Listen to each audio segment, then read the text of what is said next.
అయితేనండి ఫస్ట్ కూడా గొడవలు వచ్చానండి మా మేనత్త ద్వారా ఆవిడేమో రమ్మన్నదండి వెళ్ళానండి.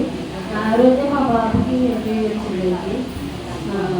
గవర్నమెంట్ హాస్పిటల్లో 1 year సెలెక్ట్ అయ్యింది, ఉద్యోగం వచ్చింది.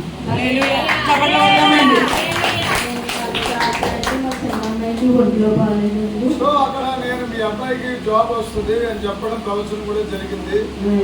చెప్పిన వెంటనే దేవుడు అక్కడ జాబ్ ఇవ్వడం, వెంటనే మీకు ఫోన్ రావడం కూడా జరిగింది. సపోర్ట్లో కొట్టి దేవుడు రాత్రి అండి మా అమ్మాయికి ఒంట్లో బాగాలేదండి. ఆవిడకి ఆవేశం వచ్చేసిందండి. అంటే చాలా బాధపడ్డదండి. 1 year ఫోన్ చేసేయండి తీసుకెళ్ళామండి మధ్యదారులను. దేవుడు అప్పుడు ఆవేశం తగ్గిందని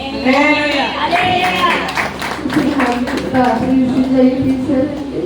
బాగానే ఉందన్నారు. అయినా పొద్దున్న మరి వేరే హాస్పిటల్ తీసుకెళ్ళారండి.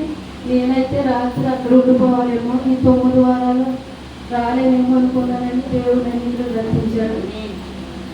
అదండి నా బాబుకి అయితే బాగుందా కాలేదండి. నార్మల్గా ఉన్నాయి, మీ అమ్మాయికి నార్మల్గా ఉన్నాయి, అంతా క్షేమంగా ఉంది. మీరు ఇప్పుడు ఫోన్ చేసి కనుక్కోండి, క్షేమంగా వాళ్ళు ఉన్నారు. ఆసక్తికరంగా 9 వారాలు కూడా కంటిన్యూగా రావడం జరుగుతుంది. చూడారండి, ఒక్క వారం అపవాది గారు అక్కడ ఏం చేశాడంటే గరిబిడి స్టార్ట్ చేశాడు. అయినప్పటికీ ఆవిడ ఏం చేసిందండి, రావాలని సన్నిధికి వచ్చింది. అంత గొప్ప అగ్నిదేవుని నెక్స్ట్ చేయండి. ఇది ఒకసారి దేవుడు నామానికి మహిమ కలుగుగా